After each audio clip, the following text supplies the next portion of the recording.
Banyan Tree, written by Shri S. Natesh. April 2025 marks the 95th anniversary of the historic Dandi March, spearheaded by Mahatma Gandhi. Of all the satyagrahas undertaken by him, the Salt March from Ahmedabad to Dandi is perhaps the most famous. Gandhi rose to national and international fame in 1930 when Gandhiji chose this coastal hamlet in western Gujarat as the destination for his salt satyagraha. Accompanied by 78 followers, he marched the 388 km to Dandi in 25 days. It was here on the morning of April 6 that Mahatma lifted a fistful of salt from the sea to defy the oppressive British Salt Act. The Salt March sparked a nationwide non-violent civil disobedience movement against British rule throughout the subcontinent. It also proved to be a tipping point in the erosion of legitimacy and ultimately led to the end of colonial rule in India. Close to this site is another historic landmark, a banyan tree under which Mahatma Gandhi held prayer meetings and delivered speeches during his stay in Dandi. A large tree with several branches in 1930, the banyan stood in front of Dandi's primary school close to Saifi Villa where Gandhiji had taken up residence. The marchers arrived in Dandi from the neighboring village of Matwad on the morning of April 5. At dusk, turning left from Saifi Villa, Gandhiji walked about 200 meters to the banyan tree and addressed a large gathering, eagerly waiting to hear their leader before he broke the draconian salt law. Seated under the tree on a rickety chair that evening, Mahatma Gandhi delivered a powerful message that challenged the unfair British taxation system, setting the tone for the long struggle ahead. The next morning, everyone was up early, and the prayer meeting under the tree was markedly solemn. Speaking on the occasion, Gandhiji announced that if he were to be arrested, the Satyagraha would continue to be led first by Abbas Taib ji and later by Sarojini Naidu. The group then proceeded to the sea, and there, amid chants of Vande Mataram, the sage of Sabarmati picked up a fistful of saline mud. Turns out it had 23 grams of salt and famously declared, with this salt, I am shaking the foundations of the empire. This marked the beginning of civil disobedience nationwide. The banyan tree served as the venue for prayer meetings throughout Gandhiji's stay in Dandi. The historic tree gradually slipped from national memory but continued to survive in relative obscurity over the 3 decades following the Salt March.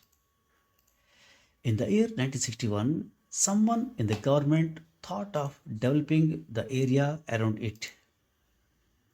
An enclosure with a low wall and a decorative gateway was built to honor the unity of religions. A small statue of Mahatma Gandhi seated on a pedestal, along with quotations from his speeches, also carved in stone, was installed under the tree. Prime Minister Jawaharlal Nehru inaugurated the memorial and dedicated it to the nation at a ceremony in 1961. When I visited Dandi in March 2020, the banyan tree that I beheld in this enclosure appeared much smaller than what I had imagined it to be in my mind's eye. Was it the same old tree that had been made famous by the Mahatma, or was it a younger substitute for the original one that was no more? If so, when did the old one die? Who planted the new one? More puzzlingly, why were several other banyans there? Within the limited time at my disposal in Dandi, I was only able to gather that the original tree had died in a storm and was subsequently replaced. After my return to Delhi, I began searching for clues regarding the banyan of Dandi. Searching for information on trees, even famous ones, can often be a frustrating experience in India. The Dandi Banyan was no different. The vast literature on the salt marsh yields precious little on the tree itself, with one notable exception. A book written by Thomas Weber, an Australian scholar and Gandhian, who had retraced the entire route of salt marsh in 1983 and wrote about it in a book titled On the Salt March. When Weber reached Dundee, he found the tree missing. The low wall and the ornate concrete gateway representing the unity of religions, he recorded, was there. The area for speeches and the quotations from Gandhi were there. The tree, however, was missing. Only a few months earlier, that historic banyan had been knocked down in the storms that had devastated Gujarat. Indeed, a severe storm had pounded the coastal district of Gujarat in 1982, leaving a trail of destruction in its wake. The toll included hundreds of human lives and lakhs of heads of livestock. Strong winds and incessant rains flooded low lying areas, inflicting heavy damage on trees. Thousands of them were laid low. One of the casualties was Gandhiji's banyan or Gandhi Vad, as it was locally known, which collapsed at the site. Though highly disheartened by this information, I felt vindicated at another level. My search then became more frantic as I tried to find out what happened afterwards. I pored over more literature, tapped several contacts I knew, all to no avail. Finally, I sought help from Professor Weber. He recalled, even after so many years of Dandi days, that the tree had fallen and that Moraji Desai had planted a sapling. He also helpfully advised me to contact Anuj Ambala in Ahmedabad for any possible clues. Anuj Ambala had recently made a name for himself by photographically documenting Gandhiji's legacy of Satyagraha through the physical route of the Dandi March in his book 23 Grams of Salt, retracing Gandhi's march to Dandi.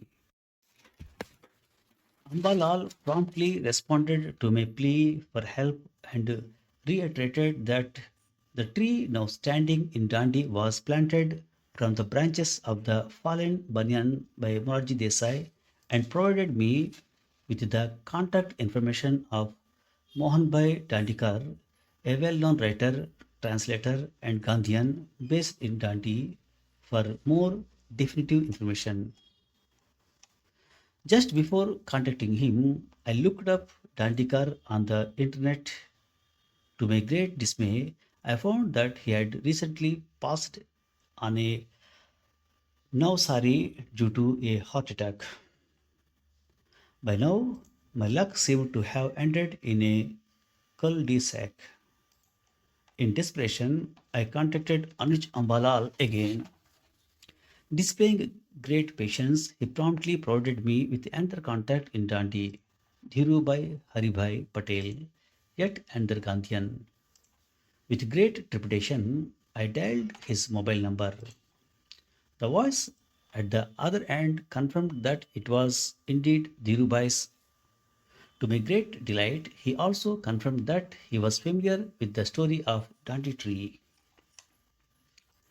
In a series of telephone conversations and messages from January to March 2021, Dhirubhai provided me with first-hand information about the event. He also sent me a few photographs of the replanting ceremony and the letter issued by the Yuva Mandal of Dandi inviting people to the function. Dhirubhai was born in Dandi in the year of the Salt March and was 92 when I contacted him. He has remained a steadfast Gandhian all along. Here is the story he narrated. The collapse of the Gandhi ward in the storm was a tragic event. For the young Gandhians in Dandi, the tree was not only historic but also sacred. Since all government agencies were preoccupied with the devastation caused by the cyclone and no one had time for Gandhi Vad, the Dandi Yuva Mandal, led by Dilshukbhai Divanji, a local Gandhian, decided to take matters into its own hands. First, a few cuttings from the original tree were carefully prepared and kept ready for planting at the site. The complex where the original tree had stood was spruced up. Morarji Desai, former Prime Minister and a staunch Gandhian, was invited to replant the tree. At the time, Desai was out of power and had retired from active politics. A function was held on November 6, 1982. After performing a brief puja and havan in front of a small assembly of local people, Desai replanted one of the rescued cuttings of the mother tree. Dhirubhai recalls that the function was entirely organized by the people of Dandi with no officials from either from the state government or central government present on the occasion. It is this tree originating from a branch of the parent that stands at the site today and is now approximately 43 years old. Some of the other stem cuttings taken from the original tree were also planted on the premises, including one by Professor Weber. Today, there are several banyan trees within the walled premises, not organically connected to the central tree. It is the only living, still breathing, visceral connection in Dandi to the great man. Thanks for listening. Gandhi chose this coastal hamlet in western Gujarat as the destination for his Salt Satyagraha. Hamlet means a small settlement, generally one smaller than a village. It was here on the morning of April 6 that Mahatma Gandhi lifted a fistful of salt from the sea to defy the oppressive British Salt Act. DEFI. Defy means to refuse to obey somebody or something. When Weber reached Dandi, he found the tree missing. The low wall and the ornate concrete gateway representing the unity of religions, he recorded.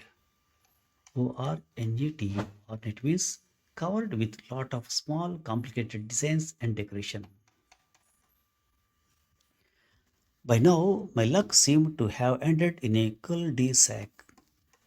Cul-de-sac means a street or road that is closed at one end, that is, a dead end. With great trepidation, I dialed his mobile number. Trepidation means a feeling of fear or anxiety. It is the only living, still breathing, visceral connection in Dante to the great man. Visceral means having strong emotional feelings with something. Thank you very much.